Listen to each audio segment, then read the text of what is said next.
Bonsoir à toutes et à tous. Dans cette nouvelle vidéo, nous allons parler de la difficulté de sortir d'une relation d'emprise avec un ou une pervers narcissique. Dans une précédente vidéo, nous avons vu comment identifier une relation d'emprise et à partir de quels critères repérer un pervers narcissique, ce qu'il est et ce qu'il n'est pas. Dans une autre vidéo, nous allons parler de la personnalité des proies des pervers narcissiques et faire un constat des dégâts qu'il produit dans sa relation d'emprise sur ses victimes. Aujourd'hui, il est question de sortir de cette relation délétère et de se reconstruire après elle. Sortir d'une relation d'emprise n'est évidemment pas facile, même s'y mettre fin à la relation est la seule vraie solution au problème. Il est donc fondamental de ne pas juger les proies ou de ne pas se juger soi-même si cela demande trop de temps. Parfois même beaucoup de temps, de l'aide et des efforts. Ajouter du jugement ne fait qu'amplifier la difficulté à alourdir encore l'emprise. Le prédateur amène toujours sa proie à se sentir coupable, mauvaise, et le reproche qu'elle se fait à elle-même renforce ce poids qui l'empêche de bouger. Souvent, la première difficulté rencontrée est liée au ferrage, ou ce que j'appelle ferrage. La bascule de la phase de séduction à la phase d'emprise se fait au moment où la proie s'engage dans un chemin qu'elle ne pourra pas rebrousser facilement. Dans la situation où les parents sont pervers, le ferrage est évident. Aucun enfant ne peut se passer de ses parents.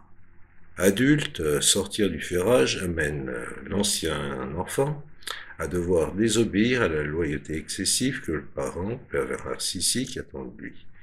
Se défaire de cette loyauté demande de se rendre compte qu'elle est indue.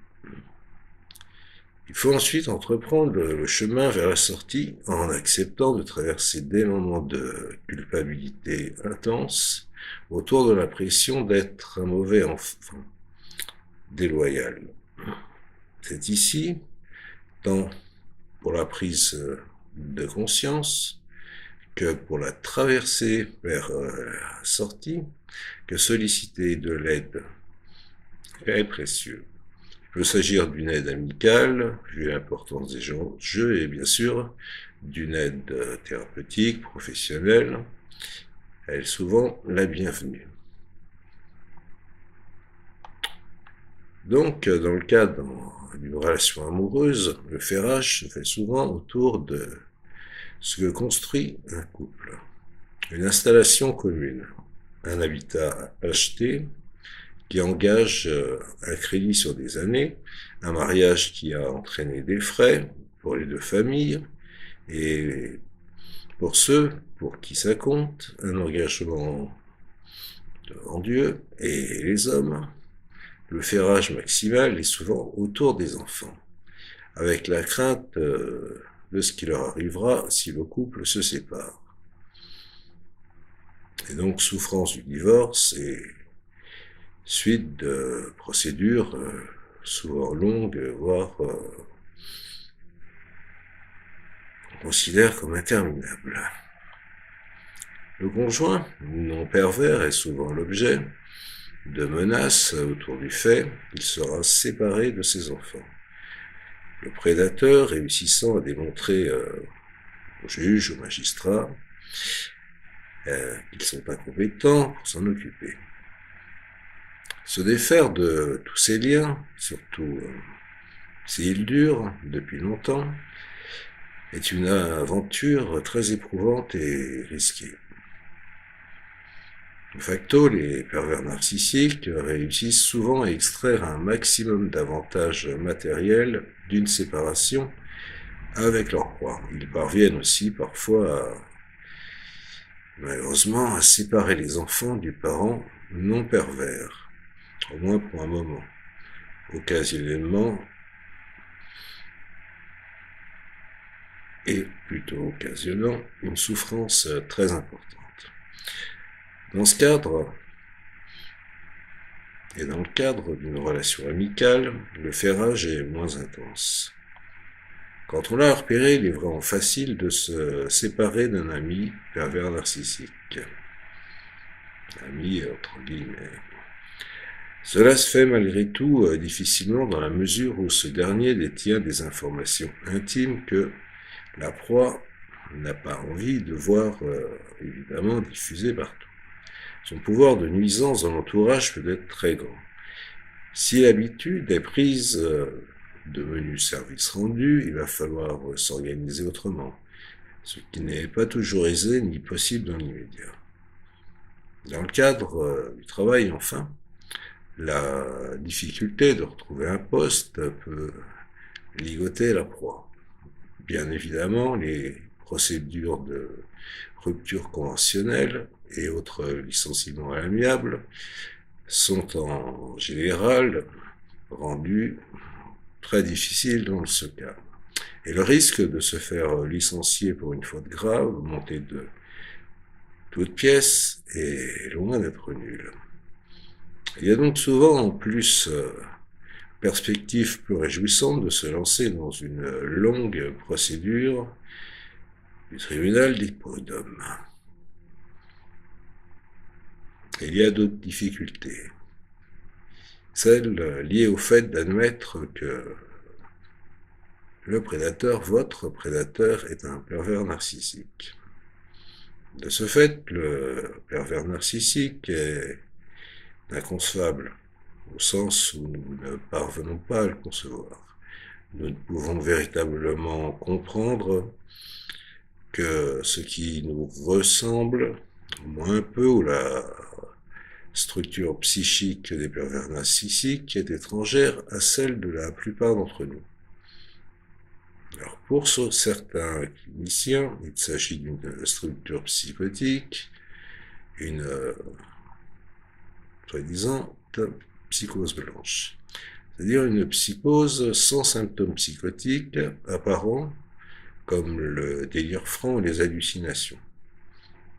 Pour prendre un exemple de ces vécus, dont il est difficile, voire impossible de s'approcher, regardons ce qui se passe avec des personnes présentant une psychose franche. Au cours de mon travail dans mon cabinet, un patient me disait son angoisse de voir ses bras se détacher de son corps. Je pouvais comprendre tous ces mots sans pouvoir vraiment rejoindre son expérience par empathie, car elle est évidemment complètement étrangère. En revanche, si une veuve me raconte la douleur de son deuil, je peux rejoindre son vécu, même si je ne suis pas évidemment veuve moi-même. Je connais le chagrin et la douleur de la perte et je peux toucher la sienne en écho. Le pervers narcissique peut bien sûr singer la normalité, surtout dans les phases de séduction où il n'est pas en relation avec sa proie. Dès lors, il est difficile d'admettre qu'il est porteur d'une pathologie réelle. Si nous ne percevons pas qu'il est profondément malade, ce qu'il fait, ce qu'il est, doit être explicable par le sens commun. Or, eh bien, il n'en est rien.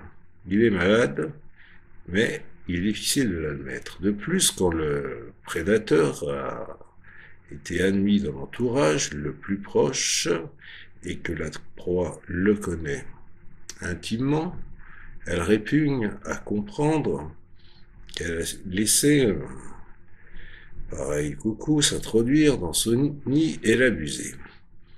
comme dans tous les abus. Escroquerie, abus émotionnel, abus sexuel, viol. C'est la victime qui est honteuse. Il existe aussi des difficultés liées à vos renoncements nécessaires. Comme, par exemple, renoncer à se faire comprendre. Le prédateur culpabilise, manipule, accuse l'autre de ses propres travers. Il ne comprend de sa proie que ce qu'il a envie de comprendre, et en fait une véritable poubelle, dans laquelle il va pouvoir déverser ses projections et sa haine envieuse. Le fait de n'être pas compris ou comprise occasionne une blessure profonde. Il est donc difficile pour la proie d'admettre que, face à un pervers narcissique, elle ne sera jamais comprise, reconnue pour ce qu'elle est, vue dans ses intentions. Elle restera juste la poubelle. Et ce deuil-là est bien difficile. Il y a aussi une difficulté à renoncer à un beau rêve. Le visage de séduction du prédateur est un mensonge, auquel les proies ont bien sûr envie de croire. Tant il ressemble à ce dont elles ont toujours rêvé, pour cause. Le prédateur utilise son empathie dévoyée pour offrir le rêve le plus envoûtant, le plus désirable, en fonction de, bien sûr, ce qui charme sa proie. Qui plus est, il ressort le masque à chaque crise. Cela désoriente sa proie. Que faut-il croire? Le masque charmant ou celui grinçant du cauchemar de la pathologie? Comme il est difficile alors de choisir l'option raisonnable, celle qui consiste à dire que la vérité se trouve du côté obscur. Il existe, d'autre part, des difficultés à renoncer à un monde qu'on peut croire entièrement doux et harmonieux. Les proies de pervers narcissiques sont souvent de belles personnes idéalistes. Elles pensent que tout le monde peut toujours finir par se comprendre et s'entendre. Comme il est douloureux d'admettre que cette mauvaise volonté projective et agressive du pervers narcissique ne puisse pas se volatiliser, disparaître, quels que soient les efforts de compréhension, d'explication et d'amour qu'elles peuvent fournir. C'est toute la question philosophique de la confrontation au mal. La proie d'une relation d'emprise est sous un stress, voire un stress dépassé. La pensée, l'émotion confuse, dévalorisée, coupable, en contact avec ses souffrances les plus anciennes et les plus profondes, expropriée d'elle-même, vidée d'énergie. Elle n'a plus de boussole interne pour s'orienter, elle n'a plus de contact avec elle-même, elle a perdu sa force, son assise, compte tenu de ce que nous venons de voir autour de la sortie des conditions du ferrage, pour laquelle il faut énormément d'énergie. On comprend qu'elle redoute l'épreuve. Il y a aussi les difficultés liées à l'entourage. La proie a souvent besoin d'aide. Si l'entourage peut être une aide précieuse, il peut aussi pécher de deux façons. Il peut dénier ce qui arrive, laissant la proie seule face à son entourage et à son aventure tragique. Il peut aussi faire une pression excessive pour que la proie quitte la relation d'emprise, mais ce n'est pas un exercice facile. Sous la pression de son entourage, elle risque de se sentir découragée. Elle ne se sent pas comprise dans ses difficultés. Elle se reproche d'être aussi molle et complaisante. Elle peut finir par bien par terre ses difficultés. Et bien sûr, ce qui ne l'aidera pas. Donc, pour l'entourage, le chemin est aussi délicat. Il s'agit d'avoir la patience aimante d'écouter encore et encore la plainte, de la comprendre, d'en donner acte, de dire ce que l'on comprend de la dynamique du prédateur, mais sans être dans une critique et dans un jugement. Il s'agit d'énoncer parfois l'éventualité d'une rupture, sans trop mettre de pression. L'adage qui dit quand tu m'écoutes, je m'entends, prend ici toute sa valeur. Petit à petit, la proie va se mettre à entendre de nouveau sa pensée et surtout ses émotions. À force de patience, un jour, elle parviendra à se dégager. Une grande victoire, un véritable acte de bravoure qu'il faudra reconnaître comme tel. Donc, l'espoir existe.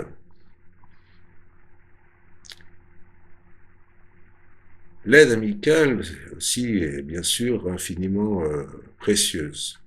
Quand la proie ne la trouve pas et surtout quand elle n'est pas suffisante, peut être utile de se faire accompagner par un professionnel, un psychologue, un psychiatre, un psychanalyste ou autre. Cependant, comme nous allons le voir, il est indispensable de s'adresser à une personne qui connaît bien cette problématique. L'accompagnement d'une proie ne se conduit pas comme un accompagnement classique.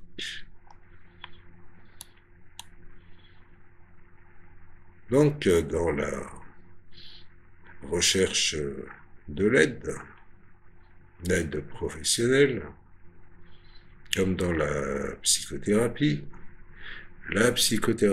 que je développerai bientôt, et je pourrais peut-être plus parler de moi. Alors le mot même de psychothérapie ici peut être porteur d'un allant de soi dommageable. Quand on va en psychothérapie, cela ne signifie pas que l'on est fou. D'ailleurs, on n'utilise plus le terme fou ou folie. Loin de là. Mais cela suppose qu'on a un problème psychologique à résoudre et qu'on a besoin d'aide pour y parvenir. Cela vient renforcer les sous-entendus pervers. Pour le prédateur, c'est bien sûr la proie qui a un problème. Le fait qu'elle entreprenne une psychothérapie peut venir le confirmer dans l'esprit des deux protagonistes. Or ici, il s'agit d'une aide professionnelle. L'esprit de cette aide est surtout de permettre à la proie de se retrouver elle-même et de s'appuyer sur l'aide extérieure pour comprendre ce qui est à l'œuvre. Il faut d'abord, comme dans tous les processus de résilience, que la victime du fracas se reconnaisse comme victime. Et je dis bien comme victime. Pour mettre un point d'honneur entre la différence entre victime et victimisation. Dans une psychothérapie classique, de professionnel, mais l'accent sur la responsabilité de sa patiente, son patient, dans les événements de sa vie. En effet, là où est sa responsabilité et aussi sa liberté, est la liberté de changer. Le travail Pour ma part, considérera donc à repérer en quoi la personne contribue, ça va peut-être encore vous étonner, à sa propre souffrance et ce qu'elle ne voit pas quand elle se sent prise dans des douleurs et des répétitions qui la font souffrir. Dans l'accompagnement d'un patient, d'une patiente, d'une proie, l'approche se fait comme à l'envers. La victime arrive souvent chargée de tous les maux, comme un bouc émissaire. Elle commence accablée par faire la liste de tout ce qui ne va pas chez elle, ou chez lui. Elle est triste, voire déprimée, désorientée, à bout de force, a des crises d'angoisse, attaques de panique, des problèmes de sommeil. Au détour d'un récit, d'une anecdote, la relation d'emprise apparaît. Parfois, la patiente, le patient, la proie a commencé à comprendre ce qui se passe. C'est le bénéfice de cet effet de mode qui fait qu'on parle beaucoup et partout et trop souvent, à tort et à travers, des pervers narcissiques. Parfois, elle apprend par la bouche du professionnel qu'il y a dans la relation dont elle parle quelque chose de dysfonctionnel qui n'est pas de son fait et qui s'explique en grande partie par les tourments dont elle souffre. Cela génère chez elle un mélange d'incrédulité, de soulagement et également de refus. Et là, le travail commence.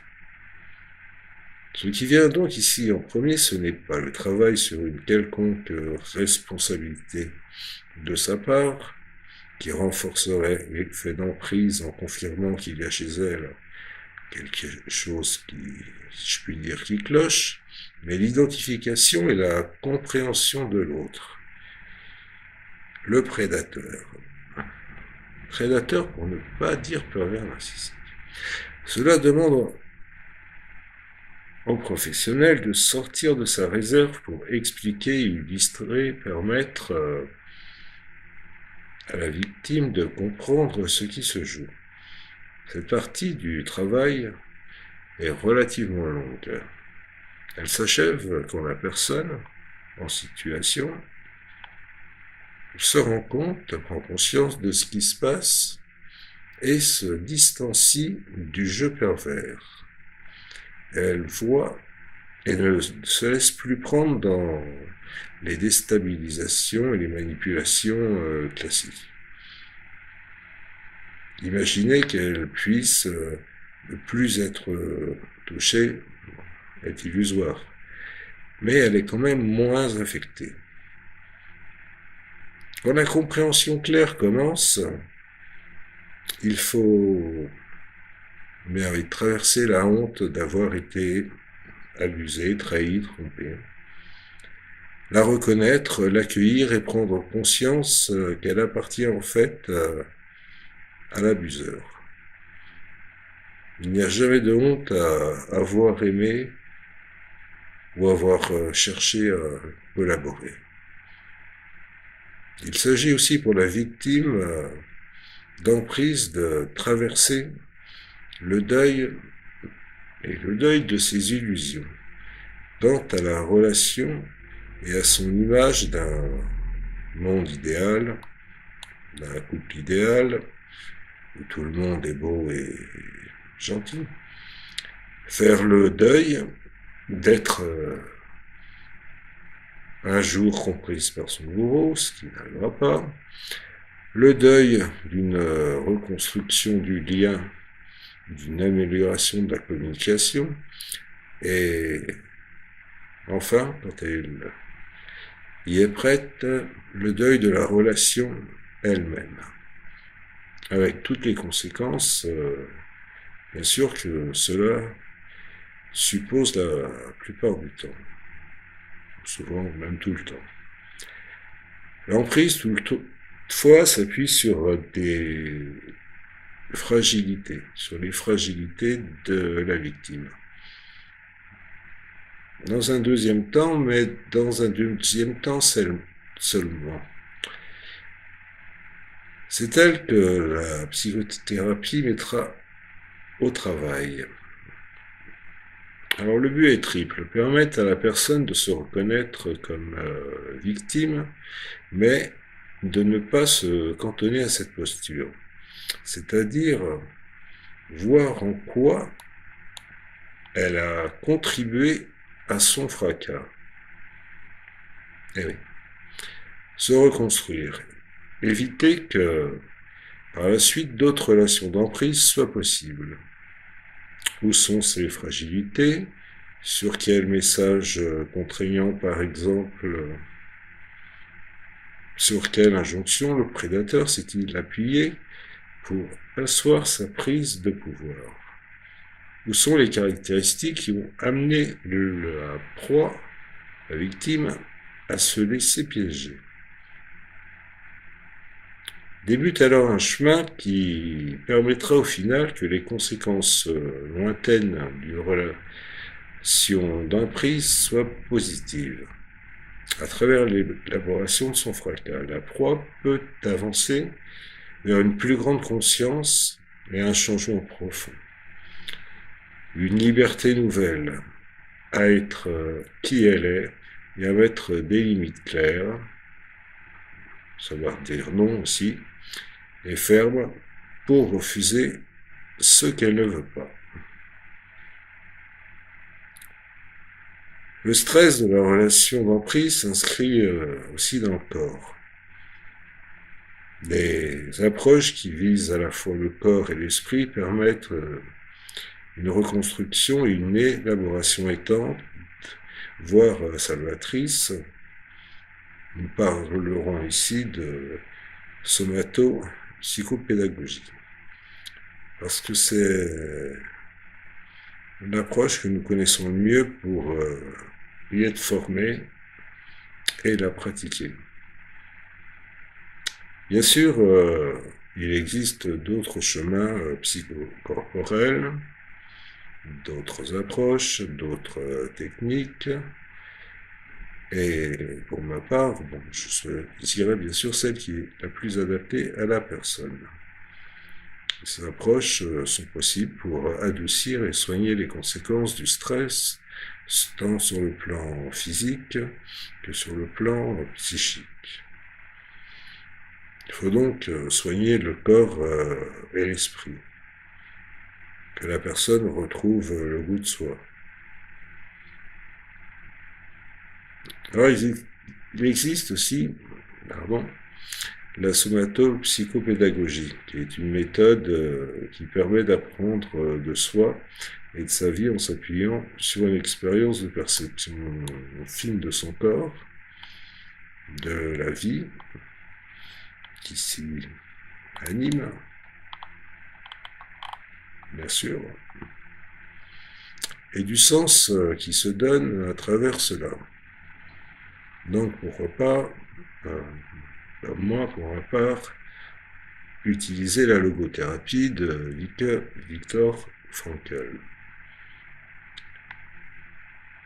Alors, elle emprunte 3 chemins techniques, la relâche d'aide manuelle, un toucher de relaxation doux et respectueux, qui n'est ni massage ni traitement manuel, mais aussi la gymnastique sensorielle très lente et l'introspection sensorielle, une prise de contact avec son corps immobile, consciente, silencieuse et ouverte, qui s'apparente à la méditation, voire à l'auto-hypnose. Je ne parlerai pas ici de pleine conscience. Elle s'accompagne de moments de parole avec le thérapeute et d'écriture d'un journal de bord. Et ceci, le journal de bord ressemble à ce qu'on utilise dans les thérapies comportementales et cognitives et dans d'autres approches pour mettre en mots, explorer et déployer le sens qui se donne à travers ce contact intime avec soi et sa vie corporelle. Elle permet aux victimes de retrouver le goût de soi en prenant contact et en défendant leurs parties crispées. Suivant la voie de résonance des chocs répétés du harcèlement. La respiration naturelle du corps se remet en place et les sens se donnent.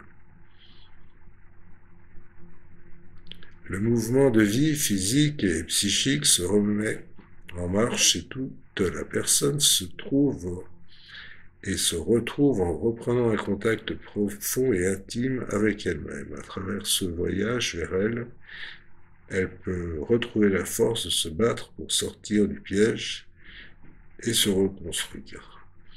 Elle rétablit le rapport à son corps conscient, sensible. Elle retrouve la capacité à s'habiter elle-même. Elle reprend contact avec son intériorité. Son silence intérieur n'est plus un vide, et un vide angoissant, mais se remplit à nouveau de sa présence à elle-même et au monde. Elle peut à nouveau ressentir et écouter au présent comment ce qu'elle vit résonne en elle et s'éprouve dans ses nuances singulières. Elle peut se percevoir à nouveau comme une partie du monde reliée et portée par un plus grand que soi. C'est là qu'on peut utiliser ou aborder le concept jungien du soi. Elle retrouve le goût du monde, de son monde, le goût d'elle-même et partant sa boussole interne. Elle retrouve enfin un autre sens à sa vie, voire un nouveau sens. Elle retrouve enfin le sens de sa vie, peut-être, autre que celui de survivre dans un piège qui est la mine. Je précise que, personnellement, j'utilise l'hypnose associée au Reiki, qui est une technique que j'ai développée avec ma collaboratrice, donc une approche qui devient une approche psycho-corporelle. La rebirth thérapie, super en anglais, peut être aussi excellente pour certaines personnes. Sur le chemin de la résilience, nous arrivons à la résilience. Alors la résilience, c'est la capacité à rebondir après un traumatisme, à ne pas rester figé par le fracas subi, à se reconstruire, ou se reconstruire sur les traces qu'il a laissées. Si la rencontre occasionnelle avec une personne narcissique laisse un souvenir désagréable, pour ne pas dire plus, la relation d'emprise installée et longue génère un traumatisme. On l'a vu, la victime en stress dépassé, en surstress, est expropriée d'elle-même et vidée de sa substance, de ce qu'elle a de plus beau en elle-même. Il s'agit donc de se relever, de reprendre son histoire, d'élaborer le fracas et de le diriger, de le dépasser et de faire de lui le ferment d'une nouvelle façon de vivre. Alors il ne faut pas se leurrer, une trace a été laissée qui ne s'effacera pas. C'est comme une cicatrice que vous avez, et sur le moment quand la plaie était ouverte, cela vous faisait souffrir, bien sûr, mais une fois la cicatrice fermée, vous ne voyez plus que la cicatrice. La trace reste donc toujours. Donc, il s'agit donc d'apprendre à apprendre de sa vie. et à en tirer les enseignements pour créer une nouvelle façon d'être et à faire ce qui finira par faire dire à l'ancienne victime, eh bien, sans cette expérience malheureuse, je n'aurais pas réalisé ceci ou cela. Et oui, paradoxalement, cette expérience avec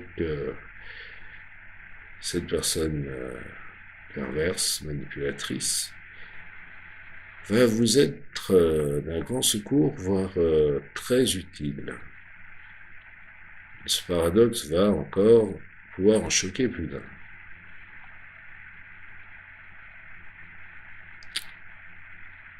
Donc, je reviens à trouver du soutien auprès des autres. L'emprise enferme et isole la victime. Pour en sortir, il est fondamental pour elle, comme dans tous les chemins, toutes les voies de résilience, de trouver des personnes qui vont l'aider et l'accompagner. Il convient de regarder que les relations aux autres nourrissent bien sûr des besoins divers et différents, tous importants. Pour cela, multiplier les relations est souvent une bonne idée, afin de se ouvrir au monde, se resocialiser. Et au-delà d'une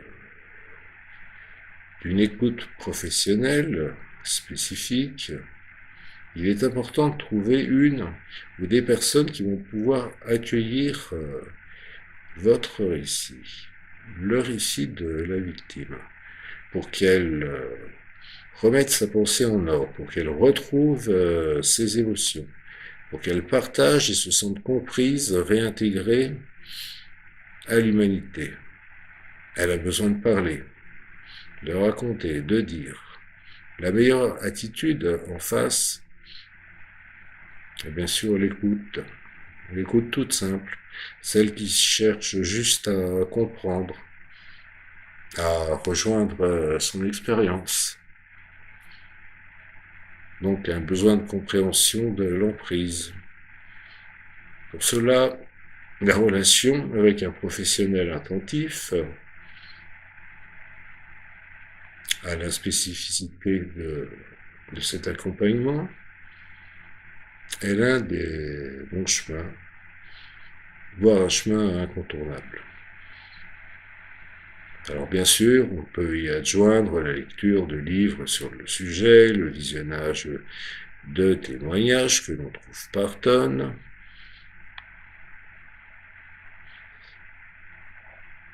Et quand on a besoin de remettre son corps en route, de soigner les conséquences du stress et de reprendre un dialogue sensible avec soi-même, son intériorité, il est important de consulter un professionnel. Alors, formé à l'approche de la somatopsychopédagogie ou une autre approche de votre choix, avec le thérapeute de votre choix, c'est une façon de répondre à ce besoin. D'autres approches sont aussi possibles, dont le yoga, la méditation, les approches psychocorporelles, qui sont, elles, très nombreuses,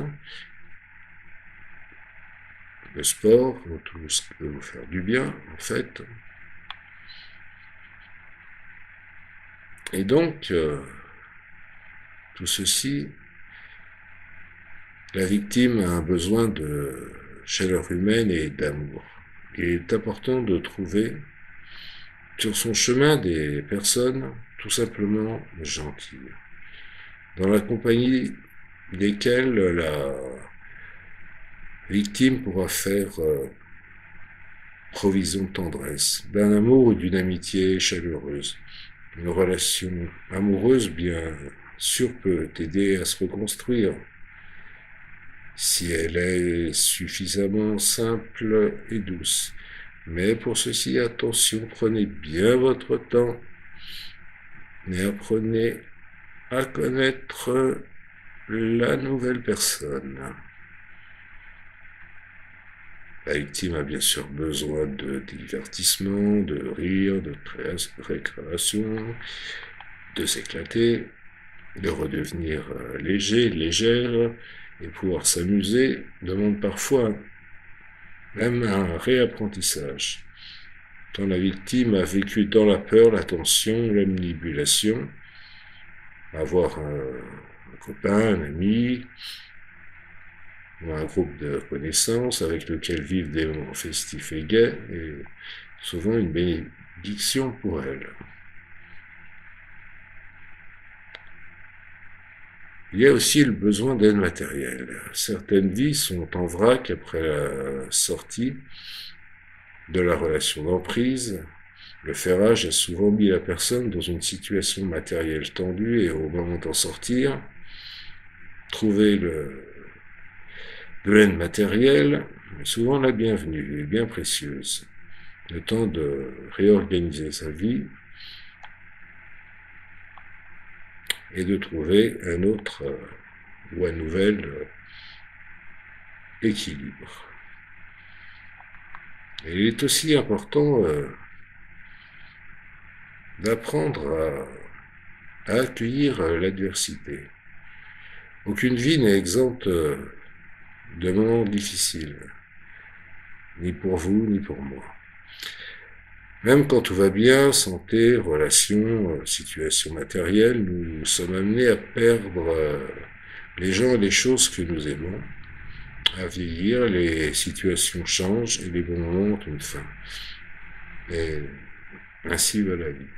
On rencontre aussi des circonstances qui ne vont pas dans le sens de notre désir ou de ce qui nous apparaît être notre bénéfice immédiat. Nous rencontrons l'adversité, le malheur, le fracas parfois. Alors le moins qu'on puisse dire, c'est que la relation d'emprise est une adversité majeure et donc une occasion d'apprendre à accueillir cette dernière, que nous soyons encore pris dans les mailles du pervers ou que nous en soyons sortis. Accueillir l'adversité, c'est regarder ce qu'elle apporte aussi comme bienfait et ce que nous ne voyons pas au premier abord. C'est d'apprendre à faire du malheur un merveilleux malheur, pour paraphraser le précurseur, l'inventeur de la résilience. Je ne vais pas donner son nom, je ne vais pas lui faire de pub, on n'en a pas besoin. L'idée ici est de chérir l'adversité comme seule façon de progresser dans la vie. On progresse aussi très bien quand on est heureux. Mais de ne pas se cantonner à une lecture négative et douloureuse des événements. Accueillir la douleur, la reconnaître, mettre des mots est indispensable. Être écouté et compris dans sa souffrance est essentiel, fondamental. Sinon, on court le risque d'une positivité factice et mensongère, donc inefficace. Mais ne voir que cela, c'est s'enfoncer dans la noirceur et la lecture dépressive, c'est s'empêcher de cueillir les fruits de l'expérience, s'empêcher d'apprendre de sa vie. Une façon assez simple d'œuvrer dans ce sens et de se poser la question, qu'y a-t-il de bien là-dedans? On peut, par convention, décider de trouver réponses différentes. C'est beaucoup, mais cela oblige à regarder les choses sous tous les angles, quitte à y passer du temps. Et je reçois souvent des personnes qui ont tout, qui disent avoir tout, et qui sont dans une souffrance, dans un malheur interne, atroce. Alors, réfléchissez bien à ceci, pardon.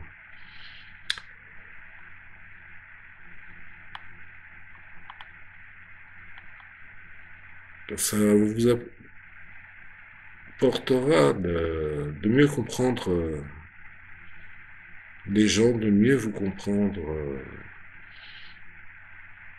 aussi vous-même. Ben, moi, ça m'a beaucoup apporté, comme de travailler sur ses limites. Parce que nos limites sont un élément fondamental de notre identité.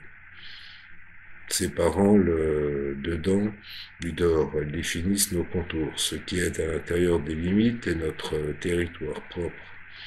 Alors qu'il s'agisse de notre corps, de notre temps, de notre espace privé, de nos possessions matérielles, de nos habitudes, de nos pensées, de notre ressenti, de nos valeurs, de nos relations, de nos souvenirs, de notre histoire, de nos désirs. La relation d'emprise vient enfoncer les limites, toutes les limites de la victime. C'est la définition même de l'abus. Et à force d'intrusion, le pervers a exproprié la personne de son territoire et même de tout. C'est alors son identité même qui est troublée, confuse. Il s'agit là donc, pour se reconstruire, de retrouver son intériorité, mais aussi de rebâtir ses limites. Alors, on peut faire bien sûr l'hypothèse, au vu des personnalités parfois un peu trop gentilles et ouvertes, que sont les victimes, que ce travail sera parfois un apprentissage salutaire. Le chemin vers soi-même passe par l'endroit où l'on sait ce que l'on veut et ce que l'on ne veut pas, et par l'intégration du fait que ces limites sont légitimes. Apprendre à déplaire, ça c'est génial, moi j'adore. Apprendre à dire non, apprendre à tenir compte de soi, savoir où est son désir et l'affirmer. Ce sont souvent les objectifs que j'utilise dans mon approche de la psychothérapie des victimes, une fois le pervers repéré et la distanciation d'avec lui installée. Je vous remercie encore une fois d'avoir pris le temps de regarder cette vidéo et je vous souhaite à toutes et à tous une excellente et une agréable soirée. Au revoir.